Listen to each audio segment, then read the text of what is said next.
Like कीजिए, subscribe कीजिए और शेयर कीजिए। बेल आइकॉन का बटन दबाना ना भूलिए और देखते रहिए लंत्रानी न्यूज लाइव। ये सत्र मौसम से तो जुड़ा हुआ है। अब दिल्ली में भी वर्षा अपना दस्तक देना प्रारंभ किया है, लेकिन फिर भी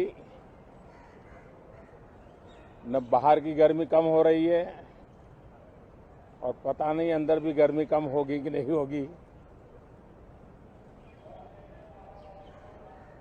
ये कालखंड एक प्रकार से बहुत महत्वपूर्ण है।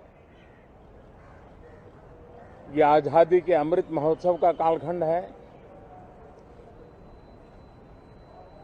15 अगस्त का विशेष महत्व है और आने वाले 25 साल के लिए देश जब शताब्दी मनाएगा तो हमारी 25 साल की यात्रा कैसी रहे, हम कितनी तेज गति से चले, कितनी नई ऊंचाइयों को पार करें, इसके संकल्प लेने का एक कालखंड है। और उन संकल्पों के प्रति समर्पित होकर के देश को दिशा देना, सदन देश का नेतृत्व करे, सदन के सभी माननीय सदस्य राष्ट्र में नई ऊर्जा भरने के लिए निमित्त बने, उस अर्थ में यह सत्र भी बहुत महत्वपूर्ण है। यह सत्र इसलिए भी महत्वपूर्ण है कि इसी समय राष्ट्रपति पद और उपराष्ट्रपति पद के चुनाव हो रहे हैं। आज मतदान भी हो रहा है और इसी कालखंड में देश को नए राष्ट्रपति, नए उपराष्ट्रपति, उनका मार्गदर्शन प्रारंभ होगा। हम हमेशा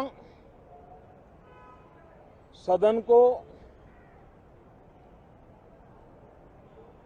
संवाद का एक सक्षम माध्यम मानते हैं, तीर्थ क्षेत्र मानते हैं, जहां खुले मन से संवाद हो, जरूरत पड़े तो वाद विवाद हो, आलोचना भी हो, बहुत उत्तम प्रकार का एनालिसिस करके चीजों का बारीकियों से विश्लेषण हो, ताकि नीति और निर्णयों में बहुत ही सकारात्मक योगदान हो सके। मैं सभी आदरणीय सांसदों से यही आग्रह करूंगा कि गहन चिंतन, गहन चर्चा, उत्तम चर्चा और सदन को हम जितना ज्यादा प्रोडक्टिव बना सके, सदन को जितना ज्यादा फ्रूटफुल बना सके, उसलिए सबका सहयोग हो और सबके प्रयास से ही लोकतंत्र चलता है, सबके प्रयास से ही सदन चलता है, सबके प्रयास से ही सदन उत्तम निर्णय करता है।